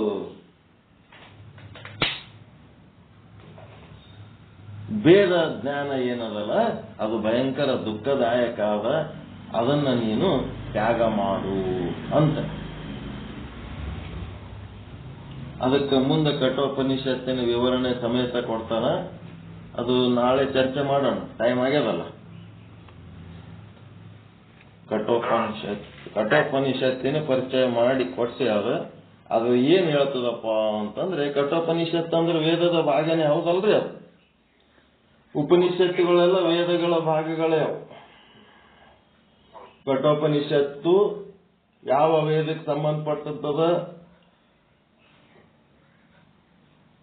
ಅದು ಮೊದಲನೇ ಸಾಲು ಓದಿದ್ರಿ ಅಂದ್ರೆ ಗೊತ್ತಾಗ್ತದೆ. ಯಾವ ಋಗ್ವೇದ ಯಜುರ್ವೇದ ಯಾವ್ದಾರ ಒಂದು 4 ವೇದದೊಳಗೆ ಒಂದು ವೇದಕ್ಕೆ ಸಂಬಂಧಪಟ್ಟದ್ದು ಇರ್ತದೆ. ಉಪನಿಷತ್ ಭಾವಧಾರೆ ಬುಕ್ನ ಕಠೋಪನಿಷತ್ ತಗೊಂಡ್ರಿ ಅಂದ್ರೆ ಅಲ್ಲಿ ಫಸ್ಟ್ ಸಾಲಿನಾಗೆ ಹೇಳ್ತಾರೆ ಇದು ಯಾವ ವೇದಕ್ಕೆ ಸಂಬಂಧಪಟ್ಟದ್ದದ ಅಂತ ಹೇಳಿ. ಇವ್ರು ಹೇಳ್ತಾರೆ, ಗಂಗಾಧರ ಗುರುಗಳು ಹೇಳ್ತಾರ.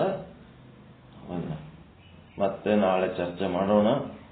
ಒಟ್ಟ ಭೇದವಾದದ ತಿರಸ್ಕಾರ, ಅದೇ ಒಂದೇ ಉದ್ದೇಶ ಈಗ.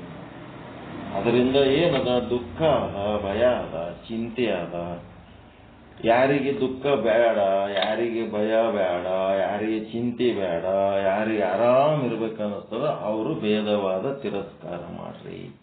ಅಭೇದವಾದ ಒಂದನ್ನೇ ಪುರಸ್ಕಾರ ಮಾಡಿ ಅದನ್ನೇ ಏನ್ ಮಾಡ್ರಿ, ಅನುರಾಗವು ಅದನ್ನೇ ನೀವು ಪ್ರೀತಿಯಿಂದ ಓದೋದು, ಬರೆಯೋದು, ಹೇಳೋದು, ಕೇಳೋದು, ಅದರಂಗೆ ನೀವು ಇರೋದು ಕಲೀರಿ, ಪ್ರಾಕ್ಟೀಸ್ ಮಾಡ್ರಿ ಅಂತ ಹೇಳಿ.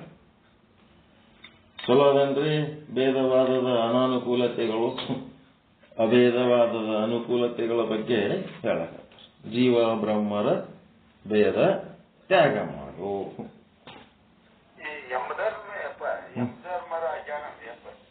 ಕೆಲವೊಂದು ಮಂದಿ ಯಮನ ಹೆಸರು ಹೋಗ್ಬೇಡ ಅಂತ ಅಜ್ಞಾನಿಗಳು ಯಮಧರ್ಮ ರಾಜನ ಎಷ್ಟೊಂದು ಉಪಕಾರ ಮಾಡ್ಯಾನ. ಕರೆ ಯಮ ಅಂದ್ರೆ ಡೇಂಜರ್ ಅಂತಾರೆ. ಯಮ ನಿಯಮ ಅಂತ ಅದವಲ್ರಿ, ಅಷ್ಟಾಂಗ ಯೋಗದೊಳಗ ಯಮ ಸಾಧನೆ ಅದಲ್ಲ. ಇವು ಯಮಧರ್ಮ ರಾಜನ ಹೆಸರು, ಯಮಧರ್ಮದ ಹೆಸರು ತಗೊಂಡ್ರ ನಡಕ್ತಾರೆ. ಅಂದ್ರ ನೀವು ಧರ್ಮ ಪಾಲನೆ ಮಾಡ್ಯಾನ, ಯಮನ ಹೆಸರು ಯಾಕೆ ತಗೋತಿ, ಅವನ್ ನಮ್ಮನೆ ಹೊತ್ಕೊಂಡ್ ಹೋಗ್ತಾವ ಅಂತ ಅನ್ಬೇಕು. ಜೀವ ಭಾವ ಇದ್ದವ್ರಿಗೆ ಭಯ ಬರ್ತದ. ಬ್ರಹ್ಮ ಭಾವ ಇದ್ದವನಿಗೆ ಯಾಕೆ ಭಯ ಬರ್ತದೆ? ಬ್ರಹ್ಮ ಭಾವ ಇದ್ದವನಿಗೆ ಯಮಧರ್ಮ ಸೇವಕ, ಬ್ರಹ್ಮನ ಸೇವಕ. ಜೀವ ಭಾವ ಇದ್ದವನಿಗೆ ಹೊತ್ಕೊಂಡು ಹೋಗ್ತಾನ. ಅಷ್ಟೇ. ಅಜ್ಞಾನಿಗಳಿಗೆ ಭಯ, ಜ್ಞಾನಿಗಳಿಗೆ ಯಾತ್ರ ಭಯ. ಯಮಧರ್ಮನನ್ನ ಯಾವ ರೀತಿ ಬ್ರಹ್ಮನನ್ನ ನೀವು ಗೌರವ ಪೂರ್ಣವಾಗಿ ಪೂಜಿಸ್ತೀರೋ ಅದೇ ರೀತಿ ಯಮಧರ್ಮನನ್ನು ಪೂಜೆ ಮಾಡ್ಬೇಕು. ಯಮನು ಪೂಜ್ಯ ವ್ಯಕ್ತಿನೇ. 33 ಕೋಟಿ ದೇವತೆಗಳೊಳಗೆ ಅವನು ಒಬ್ಬ. ಇದರಲ್ಲಿ ಕಸ್ಮಲ್ಗಳನ್ನು ತಯಾರಕ ಶರೀರದಲ್ಲಿ ಅಭಿಮಾನಿ ದೇವತೆನ ಹೇಳ್ಯಾರ. ಮತ್ತೆ ಈಗ ಜೀವ ಹೋಗ್ಲಾರ್ದಂಗ ಹಂಗೆ ಒಂದು 50 ವರ್ಷ 100 ವರ್ಷ ಕಡಿಗೆ ಸಾಯ ಟೈಮ್ನೊಳಗೆ ಹಾಸಿಗೆಗೆ ಒಂದು 25 ವರ್ಷ ಬಿದ್ದರೆ ಏನಾಗಬೇಕು ಪರಿಸ್ಥಿತಿ? ಡಾಕ್ಟರು ಔಷಧ ಕೊಡೋದಿಲ್ಲ, ಏನೂ ಇಲ್ಲ, ಊಟನೂ ಹೋಗಲ್ಲ, ಒಯ್ದು ಅಲ್ಲಿ ಹಾಸಿಗೆ ಹೋಗಿರಿ ಆ ಕಡೆ ಅಂತ ಒಯ್ದು ಹಾಕಿದ್ರ ಅಲ್ಲೇ ಒಂದು 25 ವರ್ಷ ಬದುಕಿದ್ರ ಯಾರು ಮಾಡ್ತಾರ, ಯಾರು ನೋಡ್ತಾರ? ಯಮಧರ್ಮ ಬೇಕೇ ಅವಾಗ. ದೇವರೇ ಕರ್ಕೊಂಡೋಗಪ್ಪ ಸಾಕಾಗ್ತದೆ. ಇಲ್ಲಿ ನಮ್ಮ ಮನೆ ಬಳಿ ಒಬ್ಬರದ ಅದೇ ಪರಿಸ್ಥಿತಿ ಇತ್ತು. ದೇವ್ರು ಕರ್ಕೊಂಡು ಹೋಗ್ಬೇಕು ನೋಡ್ರಿ, ದೇವ್ರು ಮರ್ತು ಬಿಟ್ಟಾನ ಇವ್ರಿಗೆ, ಸಾಕಾಗ್ಬಿಟ್ಟದ ಇವ್ರಿಗೆ. ಮಾಡೋದ್ರಾಗ ಬೇಸರ, ನೋಡೋದ್ರಾಗ ಬೇಸರ, ಅವ್ರಿಗೆ ಇರ್ಲಕ್ಕೂ ಬೇಸರ. ಒಟ್ಟ ಹೋಗ್ಬೇಕಂತ ಎಲ್ಲ ಕಳಿಸ್ಬೇಕಂತ ಇವ್ರು, ಹೋಗ್ಬೇಕಂತ ಅವರು. ಆದ್ರೂ ಟೈಮ್ ಬರತನ ಕಾಯ್ಬೇಕು. ಅವಾಗ ಯಮಧರ್ಮ ಬೇಕೇ ಅಲ್ಲ ಅವಾಗ. ಹಳೆ ಚಪ್ಪಲಿ ಎಷ್ಟು ದಿನ ಇಟ್ಕೋತೀರಿ ಮನ್ಯಾಗ? ಬಹಳ ಕಾಸ್ಟ್ ಕಿಮ್ಮತ್ತಿನ ಅದಾವತ್ತೇಳಿ ಒಂದ್ 25 ವರ್ಷ ಹರಿದ ಚಪ್ಪಲಿ ಇಟ್ಕೊಳಕ್ ಆಗ್ತದ? ಒಗೆಯಬೇಕಲ್ಲ ತಿಪ್ಪಿಗಳು.